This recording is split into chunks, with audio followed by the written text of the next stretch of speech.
many situations in life, either by design or by default, make us express ourselves or define ourselves through certain very specific parameters on government forms and such. Uh, One's identity is sought through parents' names, particularly in our country. There seems to be a, dare I say, unhealthy obsession with the father's name. It's almost as if we don't exist without that.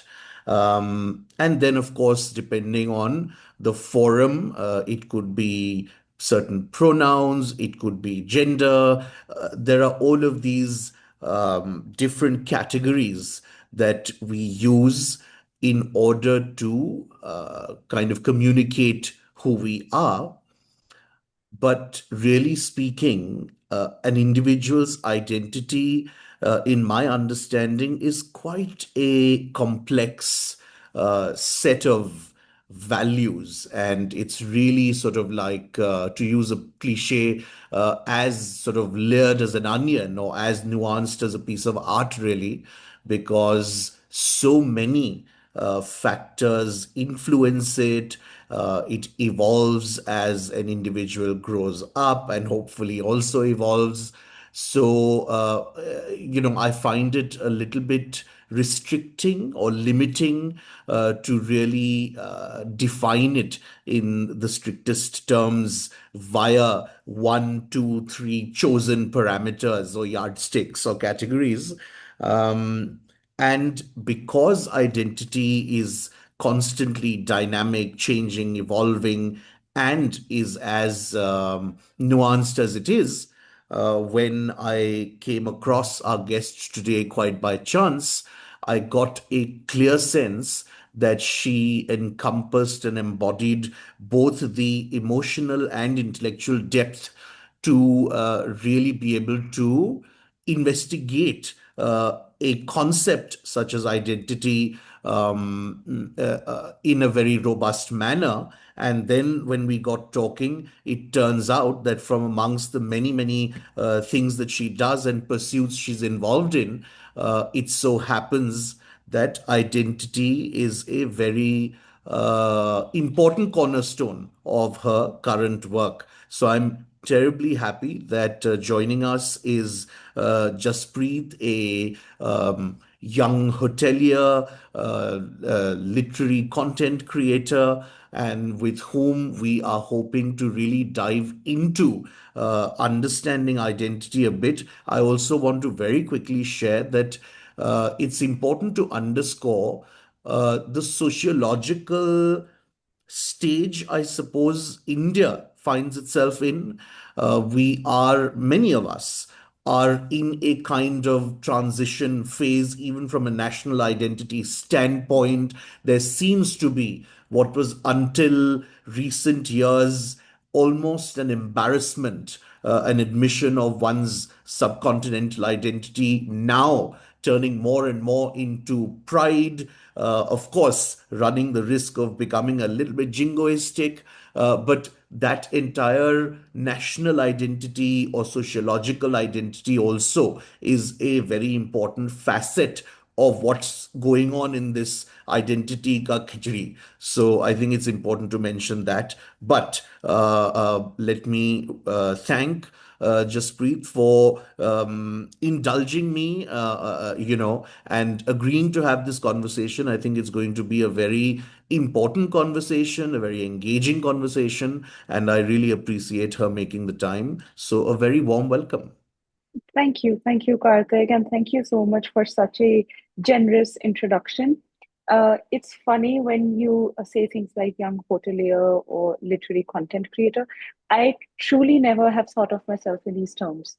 I have just thought of myself as Jaspreet, who is trying to do whatever she can to get through this journey called life. And while doing so, having fun and achieving whatever dreams that I possibly can. So thank you so much for the generosity that you've shown towards me. And it's very interesting because the way you've introduced identity. it is such a vast concept, isn't it? Like there's the politics of identity, as you've mentioned, there is national identity, then it is also personal. And somewhere within those segues, there is us and the obsession of the world trying to put us into neat little boxes.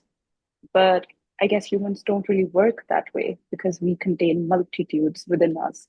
And so I am really looking forward to this conversation, and especially thank you for coming up with such an interesting topic because I think by the end of this, I am going to leave this conversation learning a thing or two from you. That's very, very sweet of you to return the compliment. And let me quickly say before we dive into these murky waters that I completely resonate with how you see yourself. I see myself as just Karthik as well. The reason for my flattering words were, of course, partly that I believe in them, but mostly in service of communicating to people who you are, because that's fortunately or unfortunately how a lot of us in society understand people, like you very correctly Yeah. said, because unless you're placed into a sort of a neat box, a shoe box, shoehorned into it and labeled,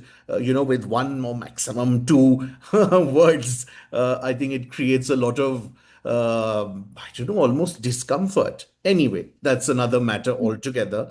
I want to very quickly add, Jaspreet, like you pointed out, the various really, really important influences on identity. Another one is a inherited or given identity versus what, as I suppose one evolves, one realizes one's authentic self to be.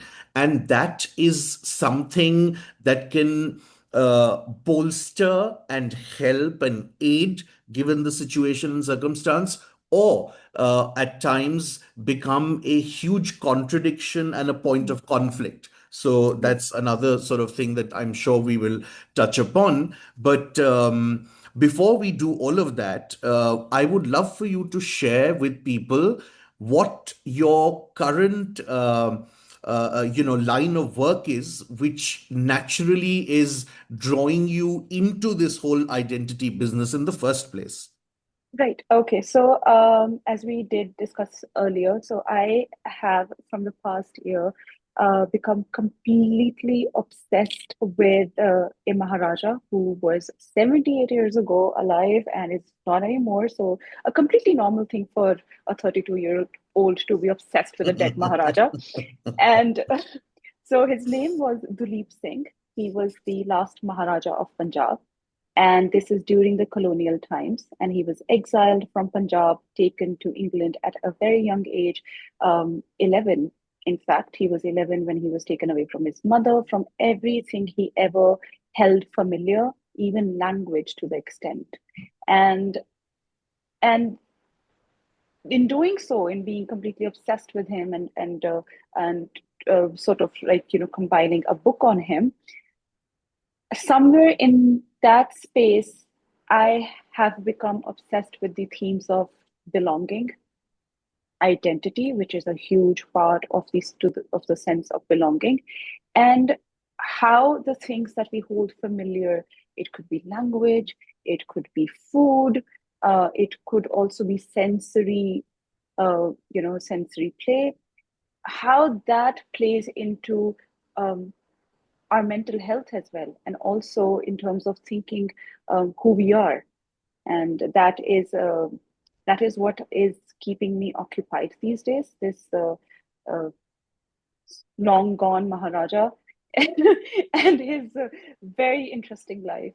That's fascinating. I never judge anybody for all kinds of eccentric curiosities and interests they may have. I just can't help but be a bit cheeky and wonder what your partner feels about your current obsession. Oh, I think he thanks God for it because I leave him alone, or I'll Chalo. be obsessed with him. Okay, so this is one of those areas of discussion where honestly, I'm not known to be modest. Despite being a reasonably good moderator and conversationalist, I'm myself at a complete loss in terms of where to anchor and how to even begin this kind of a dialogue. So perhaps what we could do is that before we get into the various layers and influences and factors, um, the concept of identity itself, whether it is an identity that an individual is reasonably familiar with or is seeking to gain clarity around and about, um, this entire thing, I think, arises from a deeper existential question and place of who am I? And then somewhere along that journey, it also gets linked with why am I? But Hmm. the process of identity and one's identity, knowing it or not knowing it, do you think it has an impact on one's mental state? And if it does, what are some ways in which it may impact our mental state, mental health, knowing one's identity or seeking it or not knowing it? So it's quite an interesting and layered question. Um, hmm. I, so identity can be seen from two ways. One is what the world thinks of us, the perceptions of the world around us, and one is what we think of ourselves. And so what happens is if you are not self aware of who you are or of who you want to become, or of the fact that you can do multiple things without putting restrictions on yourself, it is the world that begins to put these tags on you.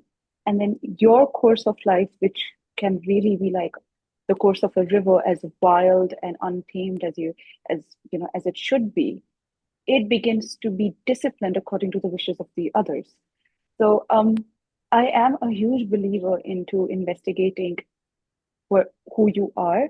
And by that, I do not mean the identity politics, not putting yourself, that Sure. I, so far from it. On the other hand, who this person, this sort of like, I think of the soul as like a house that is Hmm. inside us.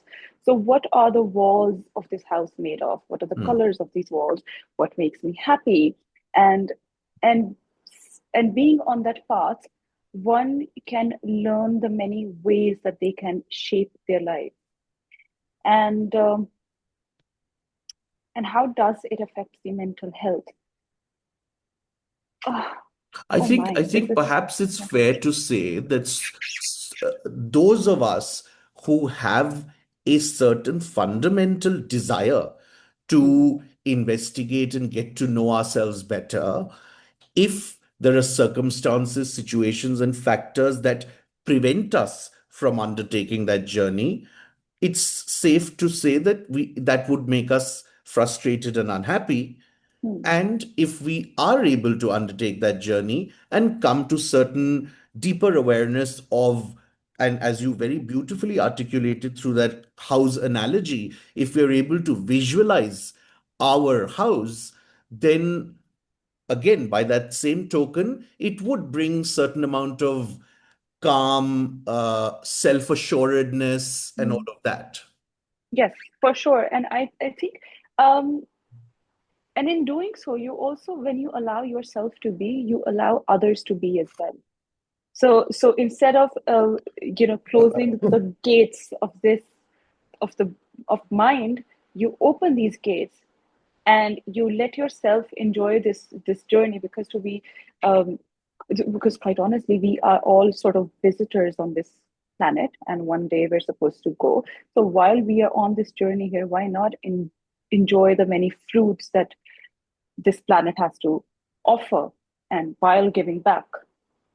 You've And said a very, very significant and actually quite profound thing because um, it is when when our own identity rests comfortably with us and we are aware of it and we are proud of it, is when we can develop that openness and grant it to others mm, as well. I think that's really important and worth again underscoring, particularly in today.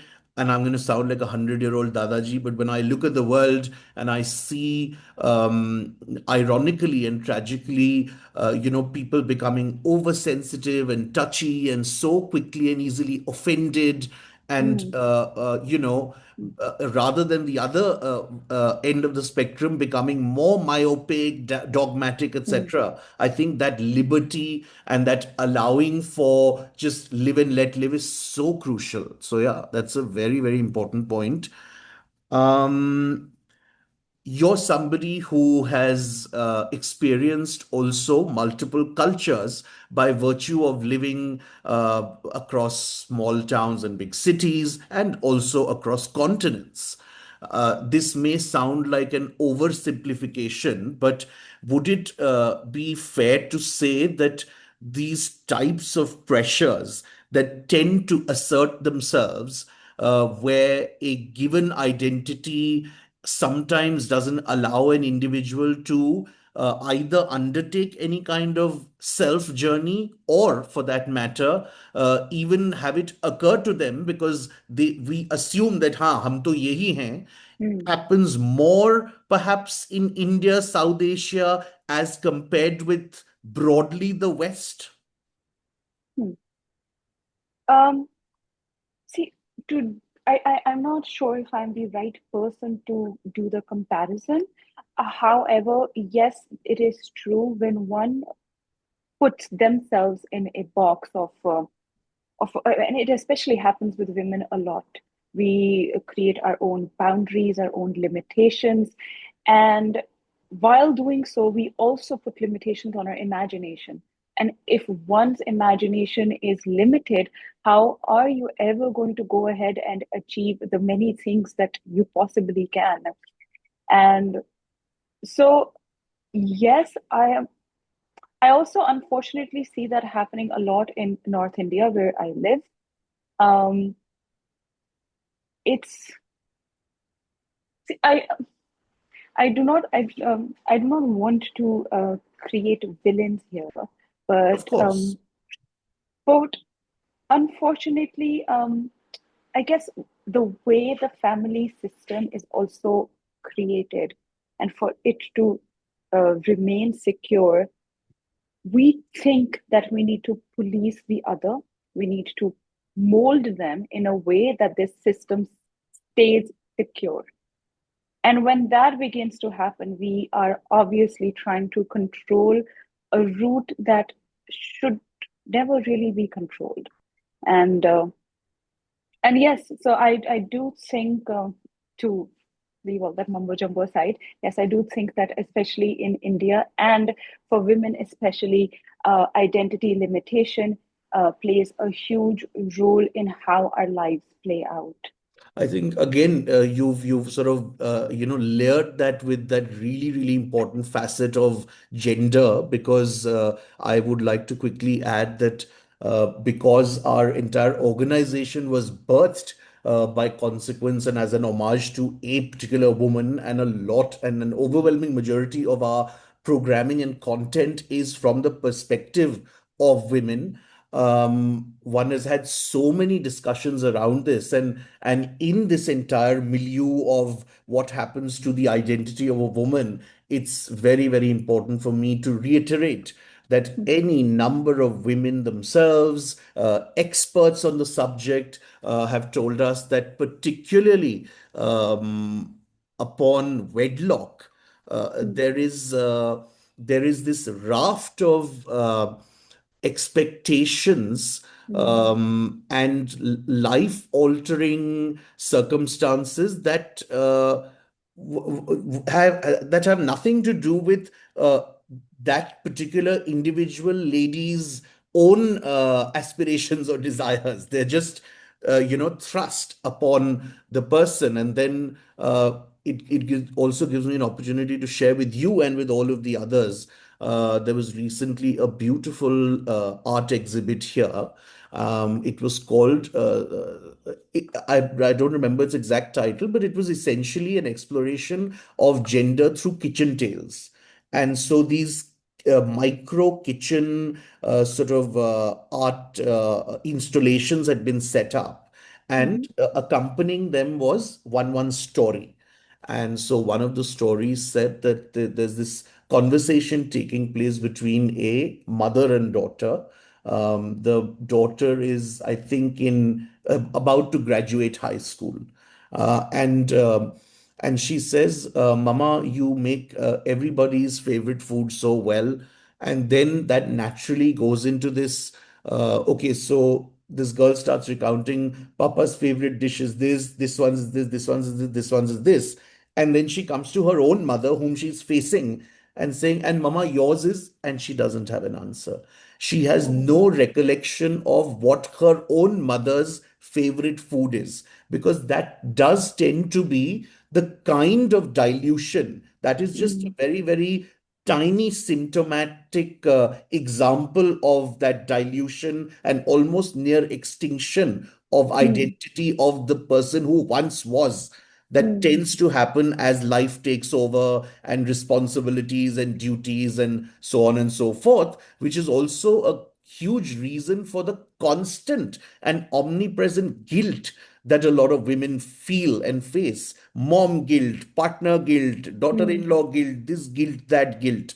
So I think it's completely different and much, much more unfair. I don't have to be politically correct on women. And that is something that we constantly talk about. And at least in my household, we are trying mm, to desperately change it. I live with three generations of women. There are no mm. other men. My daughter, who's 9, my partner, my wife, who's 45, and my mom, who's 70. Right.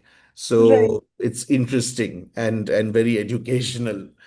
It's very interesting what you say. So I have lived all my life in a nuclear family. It's been my mom, my dad, my brother, and I.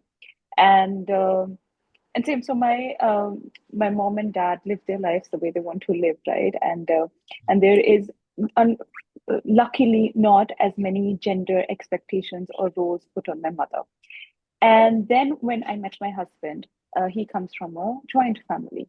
And when I stepped into the joint family, I was told by multiple concerned parties that, yeah, there are many conflicts that come in a joint family. There are gender expectations, gender roles that you need to conform with. And keeping all of that aside, because I was so madly in love that whatever, will cross the bridge when we come to it. And cut to, I go into this family. This family is female dominant, uh, which is hilarious because I have experienced a completely opposite scenario where women have a complete freedom to do what they want, and so do the men. But it's so refreshing to see that these two very different families, and yet the fact that there is, to a lot of extent, a celebration of gender freedom. I'm so And happy to hear that. Touch wood. yes, and yes, touch wood, it is quite fortunate. But then at my workplace, I see these unfortunate gender roles play out so much. So when I joined my workplace, my very first mission was to bring more women into work. And now this is a hotel in a small town. And what happened when we began interviewing women for the job of, like, for the service job or for cooking? Um, they do not want to work in a hotel because Mhm. their families told them this is not a respectable job. And then, of course, we have the timing issue. That's fine. I understand safety is a huge risk in India. One must be aware of it. So that's fine. Then we made the timings possible for women. But now the third problem occurred, which I did not expect would. The workforce that was male dominant began to not like that the women are, coming into the workforce. And I heard this so many times that now that women are coming into the workforce, there's going to be a lot of kitch kitch. Hmm. So it was basically threatening to ruin their gentleman's club vibe.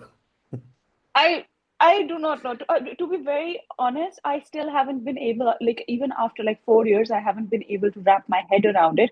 But then again, what happened is we stuck by our decision, and over the next 4 years, they've had a learning.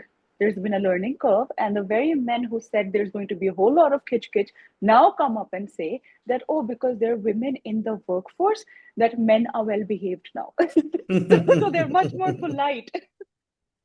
So, Uh, yeah, I mean, I know we're laughing, but it's actually the fact that this exists is born from a very, very tragic, generational conditioning mm, of the privilege and entitlement with which men are brought up. Because there's this thing called the wet towel test. So if you're considering dating a man or marrying him, just mm. definitely check if he's one of those people who comes out of the bath and leaves his wet towel on the bed or not. And chances Oh, are that he's doing it. oh my. And so I think that for generations and generations, either actively or passively, men have been brought up to believe that they are the superior gender, and that comes with a whole lot of privilege because there are other plebs and minions to take care of, all of those mundane things.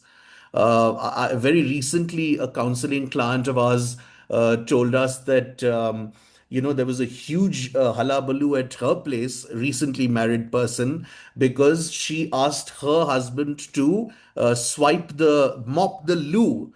And the in-laws went berserk that, how can you tell our son to do this? So those things are there. They're changing ever so Yeah. slowly. I think a younger lot of people, such as yourself, are changing that narrative. And but I believe this is something my wife was telling me the other day that it'll apparently take 700 years to fix.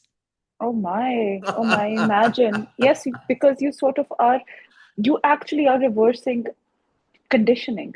Yeah, So it's social conditioning that you are absolutely. sort of fighting.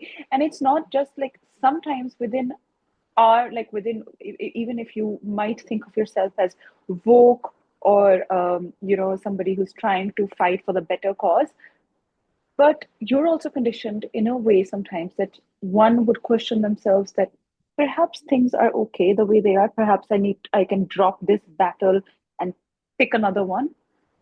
Yeah, So yeah. I think that as far as two people in a romantic relationship or marriage is concerned, ought to be very, very individual to that dynamic. Whatever works for those two people with each other is what it is. I don't think there's any need to pick needless battles. There are enough to fight as it is. Okay, so bringing it back and concluding, Jaspreet, it'll be nice to sort of bookend this.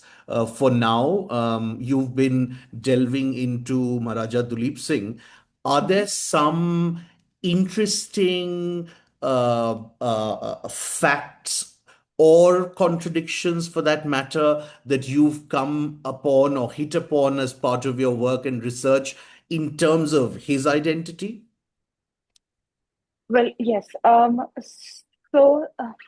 So because Duleep was taken to England at such a young age, and so before he was taken to England, he grew up with um, a white family, Mhm. a white guardian, and their children, and his friends were white as well, British, and so at the time when if one belonged to a higher caste or if one was royalty in India, you were not allowed to break bread with a Britisher because Okay, yeah, that would mean that you're breaking caste. right. And so Duleep at that point, imagine you're an 11-year-old boy, king or not. You're actually an 11-year-old boy who is completely isolated from everything that he's ever held familiar and trying to make himself, like his feet, strong in a new surrounding. Yeah.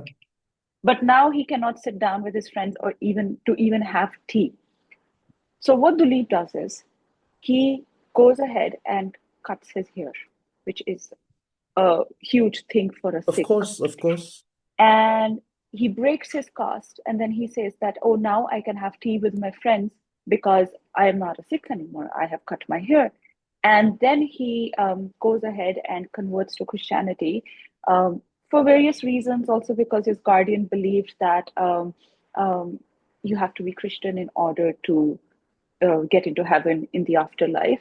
And now, because this guardian was a father figure to him, so this 11-year-old Maharaja has begun to believe the same thing.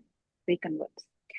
Then he goes to England and enjoys his friendship with Queen Victoria. They're sort of like best friends. It's such an interesting friendship that develops. But over the years, he then begins to investigate his Indian roots, his Punjabi roots, because of a letter that he receives from his cousin in Punjab.